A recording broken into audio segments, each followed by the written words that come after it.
This is going to be another talk on mRNA decay, but a completely different, and also other aspects of mRNA metabolism. All right. So I'm going to talk about ALU elements, and I want to explain what they are. These are short, interspersed elements. They're abbreviated signs, and they are particular to primate genomes. There are about 300 base pairs, very high in copy number, approximately 1.3 to 1.4 million copies per human genome. And they're commonly found in introns and intergenic genomic regions. They can influence splicing. They can influence promoter function. And I'm going to be talking about ALU elements in mRNA 3' untranslated regions. And they can regulate gene expression at multiple levels. I've given you some examples already, and I'm going to be talking about ALU elements in mRNA 3' UTRs that affect mRNA metabolism. I'll actually tell you two stories. One is an mRNA decay story. It's a story about Dolphin-mediated mRNA decay, which is abbreviated SMD. Remember yesterday we talked about NMD, nonsense-mediated mRNA decay, which is a quality control pathway. Dolphin is not a quality control pathway. And in this story, I'll talk about new roles for signs. As I said, they reside in mRNA 3' UTRs, and also signs within long non-coding RNAs. So the reason why the program has been switched is because Donald talked about short RNAs that don't encode protein, and I'm going to be talking about long RNAs that don't encode protein. And as I said, in primates, the signs are ALU elements. They're different in rodents, and they're called B elements or ID, identifier elements in rodents. And then I'm going to tell you another story that involves Dolphin as well. But this is a pathway that doesn't involve mRNA decay. It involves mRNA export and translation in the cytoplasm. So export from the nucleus to the cytoplasm, and then translation in the cytoplasm. And this is because of inverted ALU elements in mRNA 3' UTRs, which can form a hairpin structure. All right, so what is Dolphin? Dolphin is a double-stranded RNA binding protein. And it was known before we started our work on human Dolphin to be involved in mRNA transport, localization, and translational repression in the Drosophila oocyte. So for example, it was involved in repressing after localizing Oscar mRNA, Prospero mRNA, Oscar mRNA to the posterior pole, for example. But we're interested in human Dolphin, and in particular, at least to start, human Dolphin 1. So there are two Dolphin genes in humans. There's Dolphin 1 and Dolphin 2.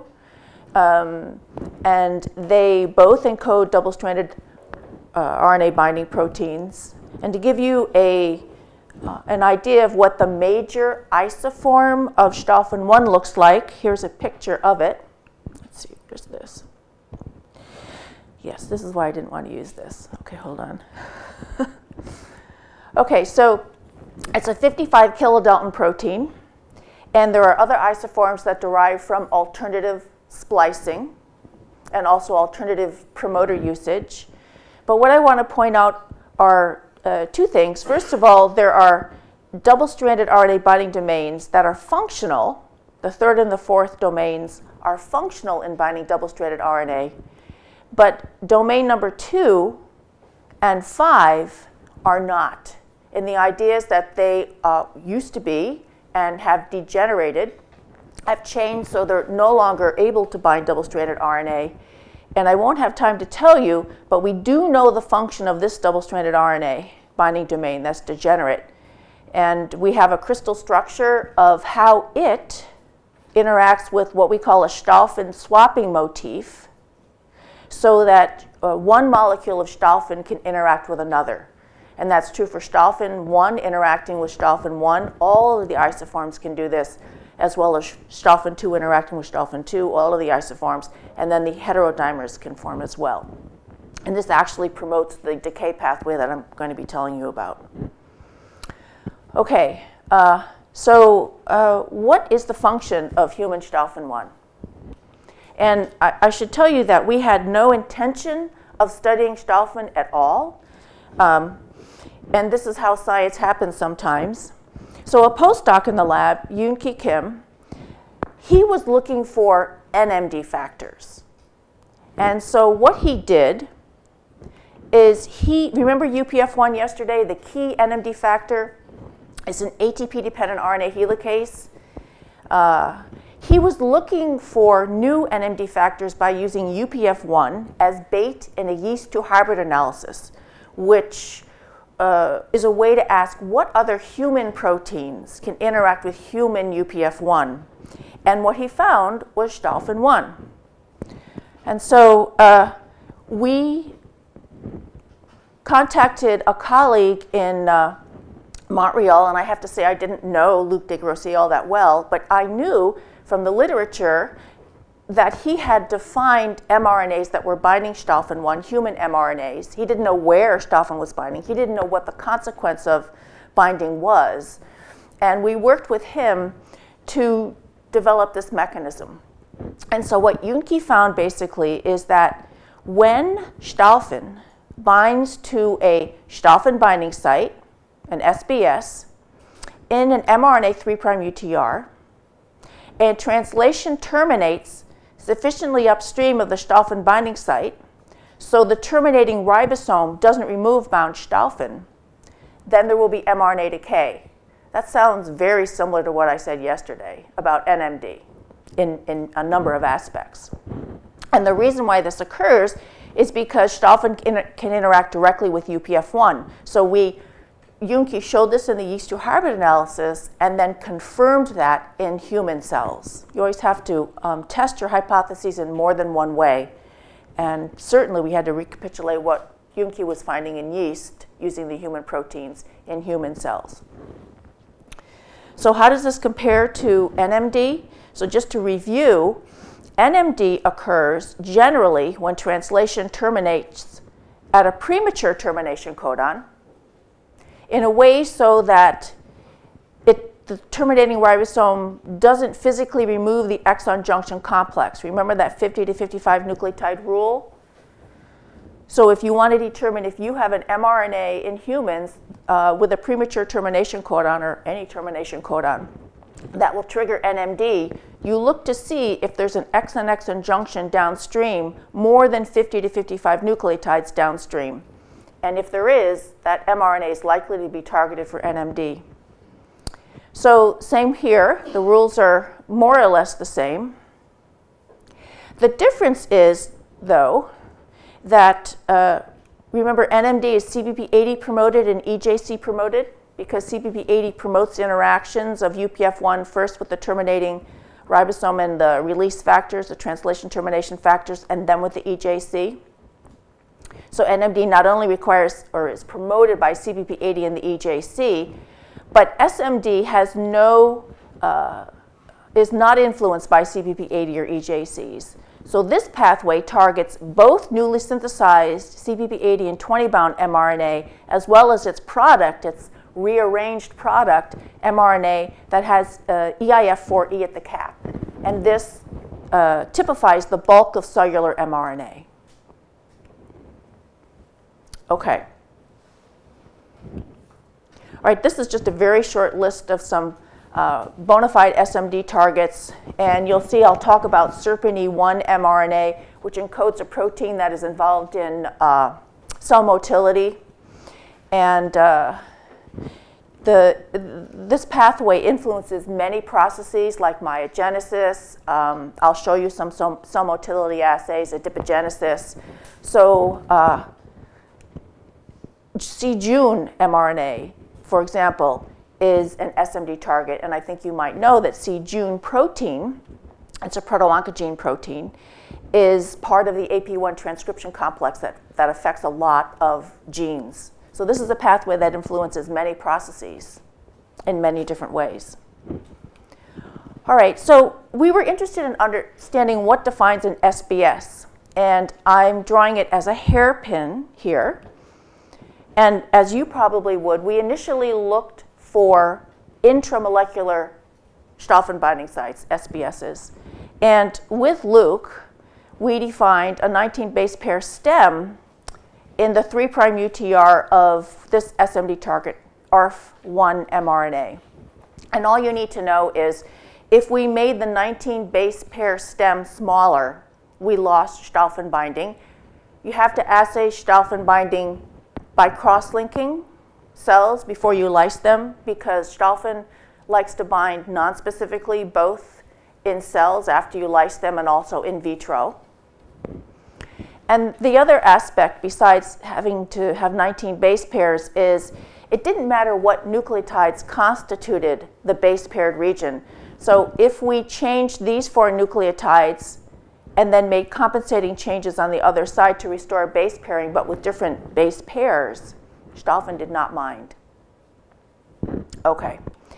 So, we looked for other 19 base pair stems in the 3' UTRs of other SMD targets, and we couldn't find them. And fortunately, there was a graduate student in the time, Gong, who had a background in computational biology. So the other thing about science, and I think you appreciate this, is that we can no longer be straight biochemists or straight molecular biologists. We have to be able to do many, many things.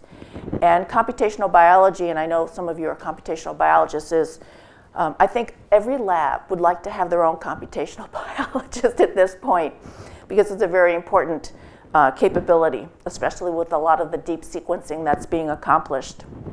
And so Gong had a background in computational biology, and he was able to figure out that Dolphin binding sites can also be formed by intermolecular base pairing.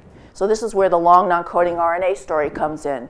He was able to show that long non-coding RNAs can transactivate SMD by duplexing via an ALU element in the long non-coding RNA and the ALU element in the mRNA 3' UTR to form a Dolphin binding site. So this was completely unexpected. And how did he figure this out? Well, he figured out, first of all, that SMD targets are enriched in ALU elements in their 3' UTRs compared to the bulk of cellular mRNAs. So conservation in some aspect of these mRNAs is likely to indicate function. What does an ALU element look like? Well, here's the ALU element in red in the 3' UTR of SERPINE1 mRNA, and also in another mRNA that is now renamed SOAC mRNA for this. People still don't know what this mRNA's protein product does. But these elements are anywhere, depending upon the mRNA, from 85 to 300 nucleotides. And here's the model. In the cytoplasm, remember this is another translation-dependent mechanism, and translation occurs in the cytoplasm. There's an mRNA and a long non-coding RNA, and if they can interact, base pair, through partially complementary ALU elements to form a double-stranded structure that can bind Dolphin, then Dolphin will bind, and I've already told you that Dolphin can dimerize, if not multimerize, and these structures, these base paired regions can span 85 to 300 base pairs, so you will get multiple Dolphin molecules binding. And in fact, so Donald talked about siRNA as a tool to downregulate the expression of genes. We use that all the time in human cells, and if we downregulate the abundance of Dolphin 1 in cells, we lose the ability of these two molecules to interact with one another. Dolphin stabilizes the duplex. Oops. And then when translation occurs on the mRNA, the long non-coding RNA is not translated, but when translation occurs on the mRNA and it terminates sufficiently upstream of the Dolphin binding site, because Dolphin can interact directly with UPF1, then the mRNA will be degraded by SMD. Okay, so now I want to show you what it looks like to have a long non-coding RNA, and we're calling these half SBS RNAs because they form one strand of the double-stranded Dolphin binding site. What that duplex with the ALU element in the mRNA looks like, and I should say that computationally Gong defined potential long non-coding RNA duplexes with mRNAs in a way that was limited by, he required they had no more than 2 nucleotide mismatches in a row. So there are many half SBS RNAs besides this one that can base pair with either this mRNA or this mRNA via its partially complementary ALU element.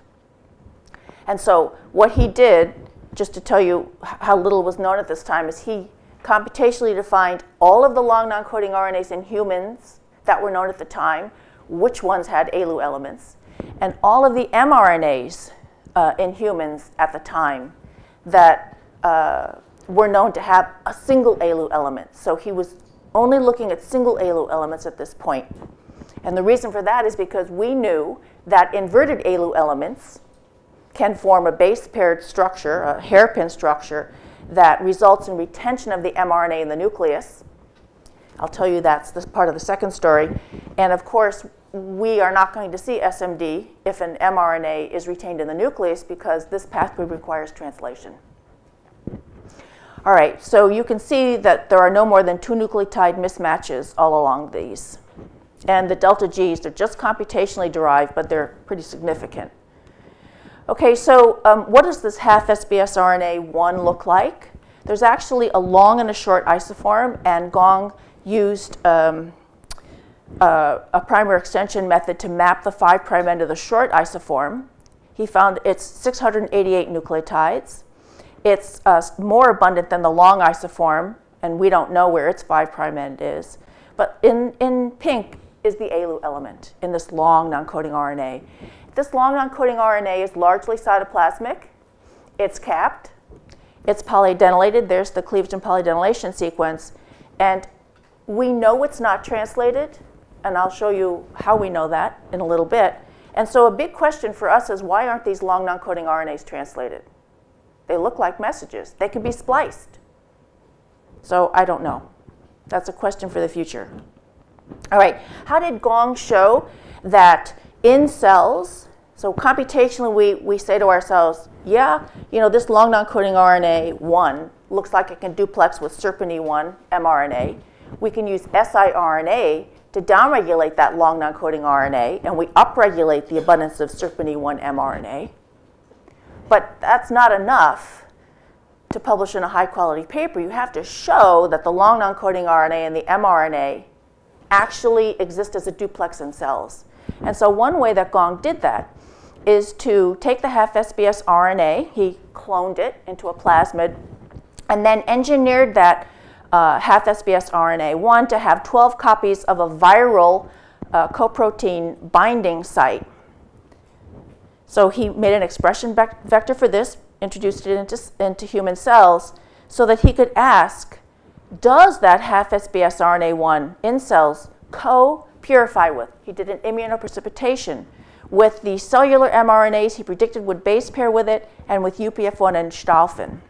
He did that because he co-introduced into cells another plasmid that encoded a flag-tagged protein, the MS2 coprotein, that has a high affinity for these 12 copies of MS2 coprotein binding sites.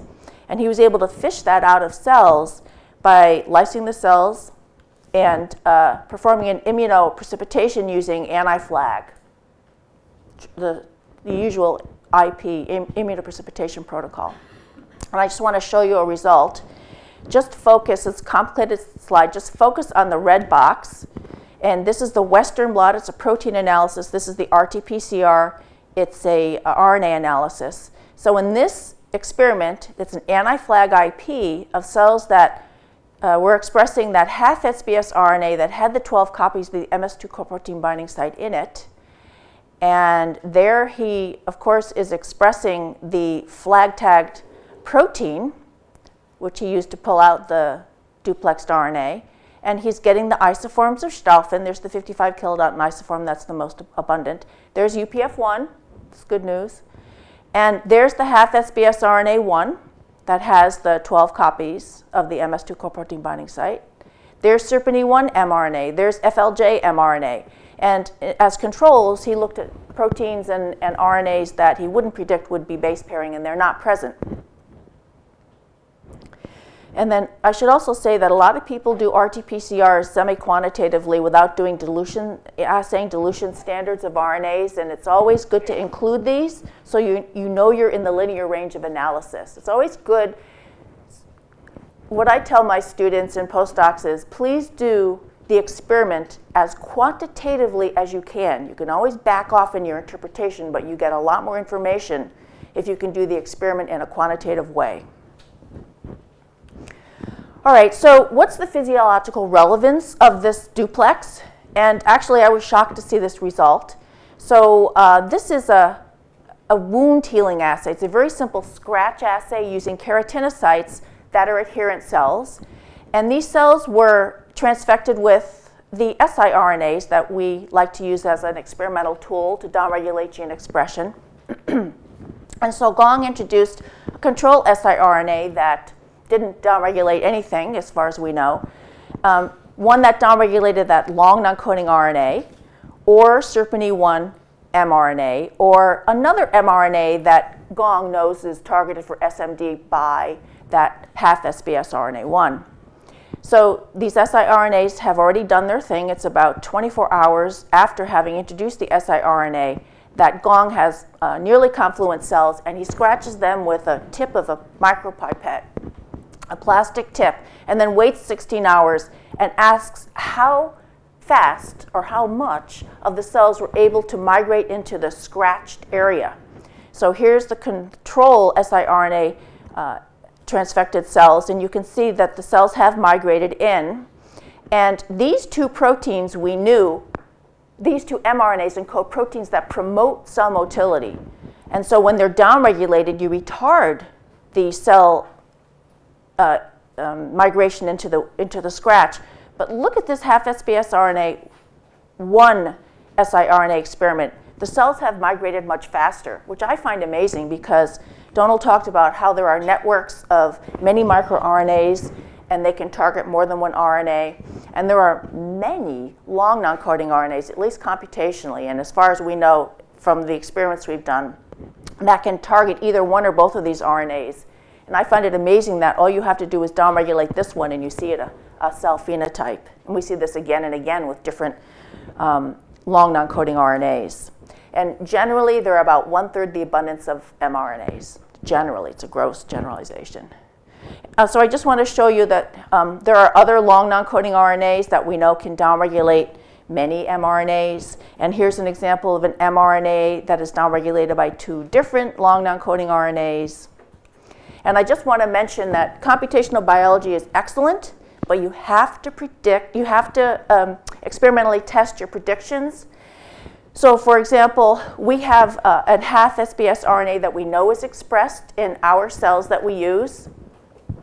We know that it downregulates an mRNA, and we have computationally predicted that that half SBS RNA will base pair even better with another mRNA.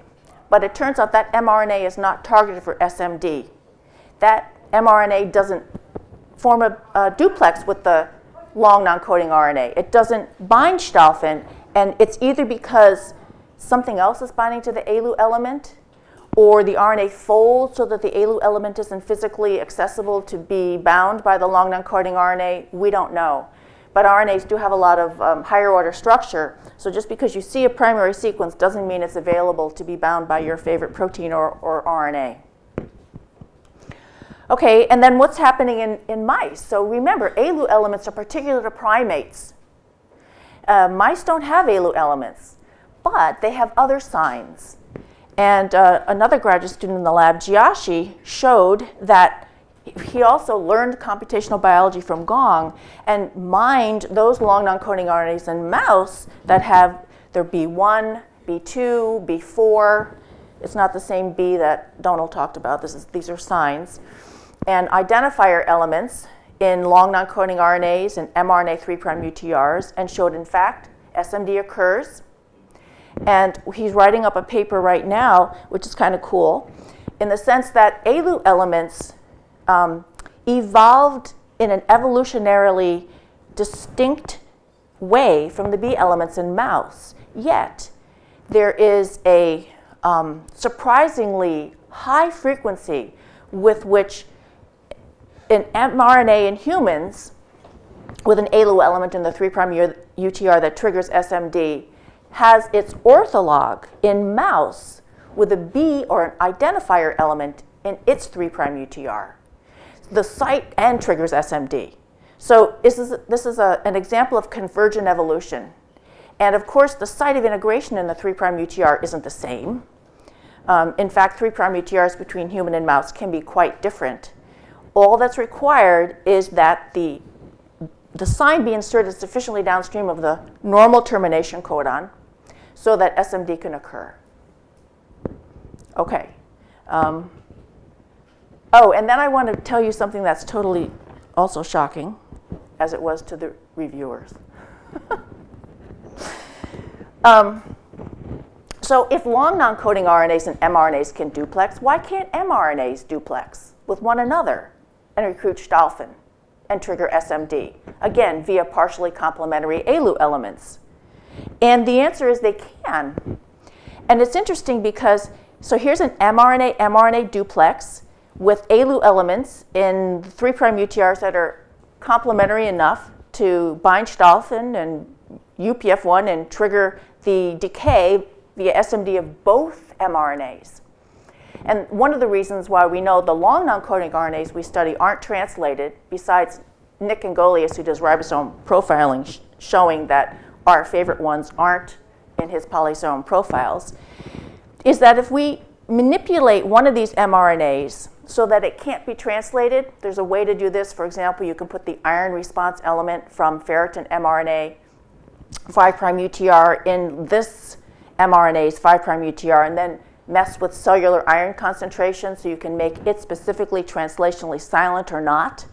So when we silence the translation of this mRNA, only this one is degraded by SMD. But if we allow the translation of this mRNA, both are targeted for SMD. All right, so what's the importance of this? So again, this was Gong. This was his last paper, and it came out last year in SMB, about how mRNA duplexes can auto-elicit SMD. And so just to give you an idea of numbers here, he computationally determined that 4,000 out of the 130,000 human transcripts, so these were sequences. There aren't that many mRNAs or protein encoding genes in cells, but these are transcripts in this database, contain a single 3' UTR ALU element. And so he computationally predicted using David Matthews' duplex fold program that there can be 15 million mRNA duplexes. So we know that at least some are important, and I'll give you an example. We knew that CDC1 protein, from the literature, we knew that that was very important for cell motility. So when it was upregulated, cell motility increases. And remember we talked about this mRNA? It encodes a protein that promotes cell motility as well. So when it's downregulated, cell motility goes down. And then in that Nature paper, his first Nature paper, we put this in supplementary material because we didn't know what it meant. And we felt we needed to show it. So both of these mRNAs are targeted for SMD by half SBS RNA1. So why, when this mRNA was downregulated, did cell motility go up? Well, it turns out it's because mRNAs can duplex with one another. So this mRNA encodes a protein of unknown function, but it doesn't function in motility. So when we downregulate this mRNA, because it can base pair with CDCP1 mRNA, and that mRNA encodes a protein that promotes cell motility, we get an increase in CDCP1 protein and motility goes up. Whereas when we downregulate this mRNA, this encodes a protein that is promoting cell motility, but it upregulates a protein that also promotes cell motility, and it depends upon the balance of these two as to whether you inhibit or downregulate cell motility. But the important thing is mRNA duplexes can affect cell physiology, which, you know, now you think about, so if you think about what am I telling you? I'm telling you how complicated the post-transcriptional regulatory network is. You have a question?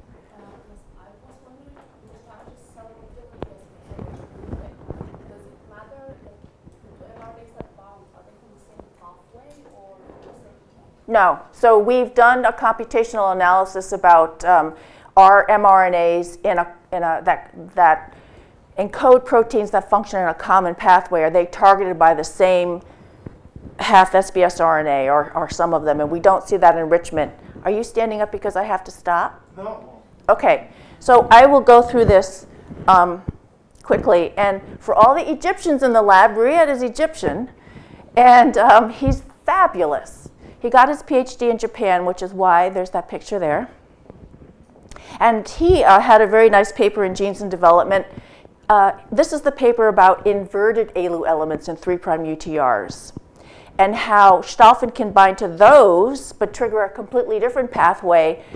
It's a pathway that allows mRNAs to be exported from the nucleus to the cytoplasm and be translated. And so I'll show you how that works in a summary slide.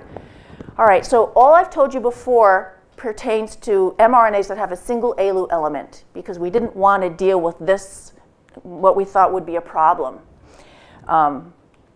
So when there are two inverted ALU elements, what happens is a RNA binding protein will bind to them, and along with a long non-coding RNA that is nuclear, will retain that mRNA in what are called perispeckles. So there's no way that that mRNA will produce protein. It's stuck in the nucleus in perispeckles, which is why there's this blockage. But what Riyad found is Dolphin can compete with this protein and bind to inverted ALU elements, and that precludes the mRNA from getting stuck in perispeckles. It can go out into the cytoplasm, and then Dolphin can compete with another RNA binding protein. It's a double-stranded RNA binding protein called PKR regulatory, PKR. If it doesn't compete very well, you can get some PKR binding, and PKR, I'll show you later, it represses translation. But if there's enough Dolphin in the cell, then Dolphin can outcompete PKR to an extent that that mRNA is not only exported but translated. And from this, you can tell that Dolphin is both a nuclear and a cytoplasmic protein. And this is a new mechanism for the expression of genes that have inverted ALU elements in their 3' untranslated region. Before, there was only one way that people knew how these genes could be expressed, and that was through alternative cleavage and polydenylation. So remember, maybe 70% of human genes have more than one cleavage and polydenylation site.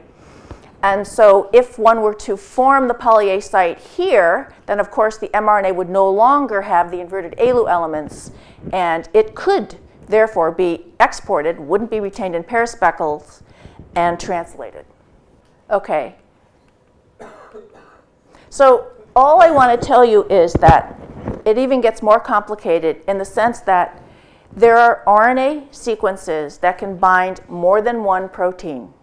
And there's a competition between which protein will win. And that, of course, depends upon the relative abundance of the two proteins, which can vary depending upon the cell type. And also whether the protein, when present, is active. And that can vary depending upon post-translational modifications. So things are more complicated than we imagined, which means there's lots for you guys to do. And I'm going to stop. Thank you.